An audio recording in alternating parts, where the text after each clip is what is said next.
Hi, this is Litre Total Parts Pro. Today with the 2018 Haval H9, stock number 7454. It's moved from the 8th 2017 to the 12th 2021. It has a GW4C 2 litre 4-cylinder turbo-petrol engine, backed by an 8-speed automatic transmission.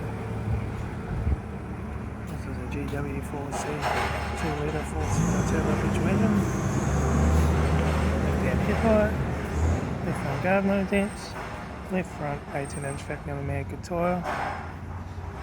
Bonnet has one dent. Left hand door mirror. Left front and left rear door no dents. Left rear 18-inch factory American tyre. Left hand tail light. Rear tailgate one dent. Right hand tail light. Right rear 18-inch factory American tyre. Right hand door mirror. Right front guard. Right front headlight. Right front 18-inch factory American tyre, right front door card, right front master switch, center console lid, automatic gear shifter, heated AC